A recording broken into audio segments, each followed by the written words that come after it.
মাননীয় স্পিকার, আপনি জানেন আজকে আমরা যখন এখানে দাঁড়িয়ে কথা বলি তখন আমাদেরকে এটা ভাবতে হচ্ছে যে আমরা কথা বলতে গিয়ে আবার বিগত 17 বছরের কোন একটা বৈষম্যের মধ্যে পড়ে যাচ্ছি কিনা। কিন্তু আমাদেরকে এটা ভাবতে হচ্ছে, আমরা যখন এখানে দাঁড়িয়ে কথা বলছি, আমাদের কথা বলার সময় শহীদ শরীফ ওসমান হাদি ইনসাফের পক্ষে কথা বলার সময় বলেছিল, আমার প্রতি যে জুলুম করবে আমি তার সাথেও ইনসাফ করতে চাই।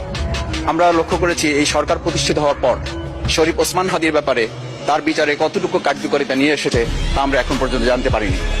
আমার মনে হয় আমরা সংবিধান নিয়ে ঘাটাঘাটি করতে করতে যদি সংবিধানই আমাদের রক্ষা করতে পারত, তাহলে সংবিধান আমাদেরকে বলে দিত যে আমাদের সেদিন বালু ট্রাক সরানোর ক্ষেত্রে সংবিধানের পৃষ্ঠা আমাদেরকে খুঁজতে হতো। সংবিধান যদি আমাদেরকে রক্ষা করতে পারত, তাহলে 72-এর সংবিধানের আলোকে আজকে আমাদের এখানে থাকার কথা না, আমি শফিকুল ইসলাম মাসুদ আমার এখন জেলখানায় থাকার কথা।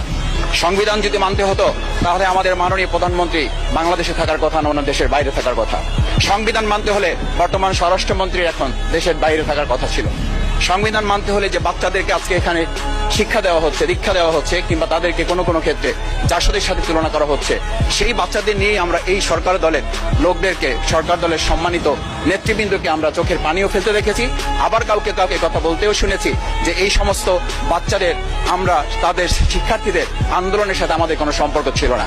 আমরা খুব লজ্জিত হই মাননীয় স্পিকার, আমাদের এই বর্তমান সময়ে আমরা যদি এটা খেয়াল করি যে আমাদের বাংলাদেশের এই বর্তমান প্রেক্ষাপটটা নতুন করে এখন যে গণভোটের যে আজকে ন্যায্যতা অন্যায্যতা, সাংবিধানিক পৃষ্ঠা, লাইন, অক্ষর, দাড়িকমা আমাদেরকে শেখানোর চেষ্টা করা হচ্ছে, যদি সেটা হতো তাহলে বাংলাদেশ জাতীয়তাবাদী দলের সম্মানিত মহাসচিব তিনি কয়েক হাজার পুলিশের বেষ্টনীর মাঝখানে একা একটা মোবাইল নিয়ে তাকে আমরা দাঁড়িয়ে থাকতে দেখেছি, তখন সংবিধান আমাদেরকে রক্ষা করতে পারে নাই। মাননীয় স্পিকার, আমি 350 মামলা নিয়ে 7 মাসের ব্যবধানে আপনিও আমার 2-1টা মামলাতে আপনি আমাকে সহযোগিতা করেছেন, সেটা এই সুযোগে ধন্যবাদ জানাতে চাই। আমার 350 মামলা জামিন করতে 7 মাস সময় লেগেছে, আমার বের হতে সময় লেগেছে 4.5 বছর। আমি সেই 4.5 বছরে 3 বার রিয়ারেস্ট হয়ে 2 বার গুম হয়েছি। আমি তখন ডিজিএফআই, এনএসআই, ডিবিএসবির কাছে জানতে চেয়েছিলাম, আমার সামনে দিয়ে বড় বড় নেতারা বের হয়ে যাচ্ছে, আমার অপরাধটা কি? তখন বলেছিল তারা হুমকি না, হুমকি হচ্ছেন আপনারা। আমাদেরকে যখন শেখ হাসিনার শেষ সরকার নিষিদ্ধ করেছিল, তখন তারা 14 দল মিটিং করে বলেছিল এই জামাত শিবির হচ্ছে সবচেয়ে বড় সমস্যা, তাদেরকে নিষিদ্ধ করলে এই আন্দোলন থেমে যাবে। আজ একটা কথা পরিষ্কার বলতে চাই, এই গণবিপ্লব নিয়ে আমাদের মাথা ব্যথার মূল কারণ হচ্ছে এখানেই শেখ হাসিনা আমাদেরকে যথার্থ টার্গেটটা করেছিল। সেই টার্গেটের মূল লক্ষ্য ছিলাম আমরা।